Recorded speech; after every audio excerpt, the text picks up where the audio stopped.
1988년 데뷔한 아모나이트급의 연예계 한참 대선배인데 저런 발언을 한 것도 데뷔한 지 오래되어 그렇다는 옹호의 말은 캡틴 아메리카노가 와도 불가능할 것 같습니다. 멍 때리고 싶을 땐 DBTV. 연일 논란의 중심에 있는 정말 나 혼자 살까, 나 혼자 짠다? 나 혼자 산다는 끝없는 논란과 이전 회차들까지 재조명받고 있는 상황입니다. 오늘 영상 이번 기안84 사건에서 이전에 올렸던 박나래와 함께 오질나게 욕 처먹고 있는 키 영상을 준비했습니다. 절대 키에 대한 악감정은 없음. 거짓말. 키에 대해 전혀 관심이 없음. 거짓말. 이렇게 영상 하나 더 만들게 해주셔서 감사합니다. 박나래에 대한 영상이 궁금하시다면 하단 설명란 참고해주세요. 기안84 거 아니었어. 더 센 거야. 기안84랑 못했어요. 영상 바로 시작하겠습니다. 렛츠고!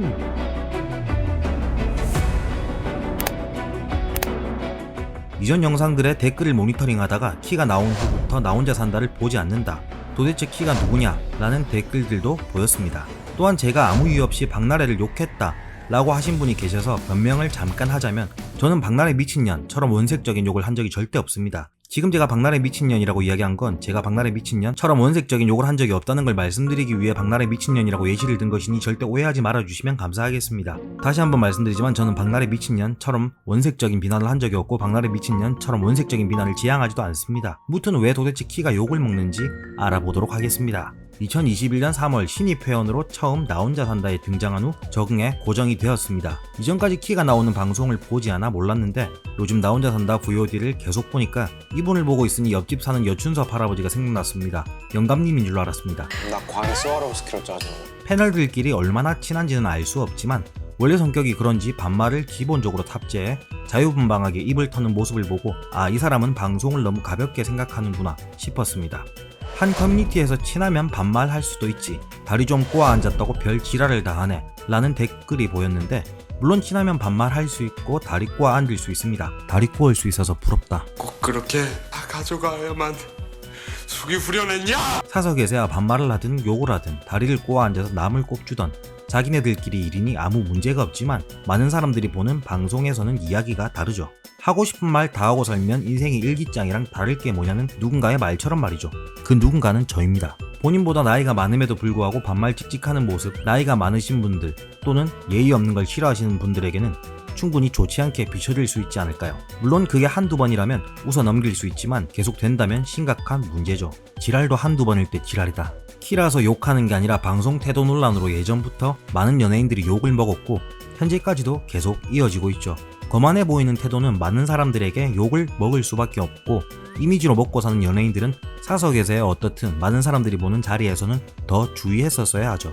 연예인이라는 특수한 직업으로 비유하기가 쉽지 않지만 일반인의 기준에 맞춰 생각해봅시다. 유명 맛집의 사장인 29세 조필남 씨의 가게가 인근 상점에 비해 맛은 있지만 사장님이 반말하고 거만하다면 여러분은 그 가게에 가시겠습니까? 맛만 있다면 식당에 가야지 하는 시대가 끝난 것처럼 지금은 노래 춤만 잘 춘다고 인기 연예인이 되고 운동만 잘한다고 스포츠 스타가 되는 시기는 끝났죠. 그렇다고 성인군자가 되어야 된다라는 말은 아니니 오해하지 마세요. 적어도 기본만 해도 욕은 처먹지 않잖아요. 태도 논란도 분명 큰 문제이긴 하지만 영상을 보시는 시청자분들께서 분명 대법원 판사님 마냥 공정하고 관대하신 분이실 테니 이런 부분도 화가 나겠지만 이것보다 정말 실망하고 화가 났던 부분은 기안84와 응따 논란이었을 것 같습니다. 같은 멤버가 정신적으로 힘들어하는 모습을 직접적으로 봤고 가장 많이 울었던 사람이고 힘들고 슬펐다, 그리고 지금도 많이 외롭다 라는 걸 나 혼자 산다 방송에서 태연이 집으로 놀러왔을 때 이야기하기까지 해놓고 진짜 재밌었던 거는 다 같이 있었을 때가 제일 재밌었던 것 같아. 공황장애로 힘들어하는 기안84에게 했던 행동이라는 거죠. 거기더해 기대하고 있던 기안에게 당일에도 속이고 연기를 하는 등의 모습과 야, 피로면 어떻게 오늘 할 게 많은데? 아, 가는 길에 좀 잘까? 막 나도 이랬어요 계속. 진짜 실망했나 보다 라는 발언 굉장히 부적절하지 않나요? 진짜 실망했나? 그때 알겠더라고. 그냥 가만히 있는데 방한칸 빼버린 것 같은 그 느낌이. 반대로 방역수칙을 절대적으로 준수하는 나 혼자 산다에서 열쇠님께서 전후여행을 가셨던데 그 전우들과 여행을 가기로 돼 있었는데 막상 가보니 해당 장소에 동기들은 없었고 연대장님만 계셨고 그런데 그날이 데뷔 10주년이었다고 생각해봅시다. 물론 군법보다 무서운 분대장님이셨으니 분대원들이 그럴 리는 절대 없겠지만 팔 받고 잘못하는 걸 못 본다고 해야 되나? 범법자는 내가 징계한다. 사실 난 그게 더 무서웠어. 만약 그랬다면 실망으로 끝났을까요? 최소 트럼펫으로 대가리 개박살났다. 기안84가 나 혼자 산다 제작진과 함께하는 여행을 준비했는데 서프라이즈로 안 나왔다고 쳐봅시다. 기아는 무사할 수 있었을까요? 9시 뉴스 빼고 방송에 출연할 수 있었을까요? 모르긴 몰라도 좋댔다. 이야기가 잠깐 빠졌는데 두 번째 회차에도 분명히 문제가 있었습니다. 해당 회차의 문제는 지난 영상에서 다루었으니 전체적인 건 제쳐두고 연예계 생활을 오래 한 사람이라 VCR로 어떤 상황인지 분명 인지했었을 텐데도 불구하고 마감 샤워를 제대로 해준 게 아니다 라는 전현무의 말에 본인이 들어오고 회식도 한번 못 가봤다 같이 하는 거 자체가 좋은데 아직까지 한 번도 나 혼산으로는 회식도 안 해보고 라는 말 그 분위기에 적절하지 않은 것 같습니다. 물론 다른 장면은 열심히 재편집해놓고 그 장면은 편집하지 않은 제작진이 어마어마한 병신인 건 말할 것도 없고요. 데뷔한 지 오래되어 연차가 오래돼서 그렇다는 말을 하실 분들을 위해 다른 상황도 준비했습니다. 요즘 논란들로 7년 전인 2013년 SM 출신 연예인들과 함께 당시 데뷔 5년차였던 키는 라디오스타에 출연했을 당시까지 재조명되고 있습니다. SM의 이사인 김민종도 함께 출연했는데 SM을 나보다 늦게 들어왔으니 내 발밑이 아닌가, 돈은 제가 더 많이 벌어다 줬을걸요? 라는 이야기를 했습니다. SM에서는 어쨌거나 저보다 늦게 들어오고 근데 벌써 이사 가시고 돈은 제가 더 많이 벌어줬을걸요. 1988년 데뷔한 아모나이트급의 연예계 한참 대선배인데 기사님 엿먹어. 저런 발언을 한 것도 데뷔한 지 오래되어 그렇다는 옹호의 말은 캡틴 아메리카노가 와도 불가능할 것 같습니다. 물론 업계가 다르긴 하지만 가령 예를 들어보겠습니다.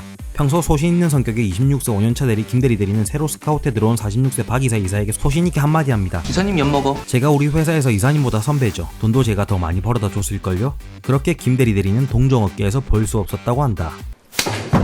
물론 상황이 조금 다르긴 하지만 예전부터 그의 방송에 대한 태도는 한결 같았다 라는 걸 말씀드리고 싶었습니다. 갑자기 사람 바뀌면 죽는다고 하는데 만수무강하실 것 같습니다.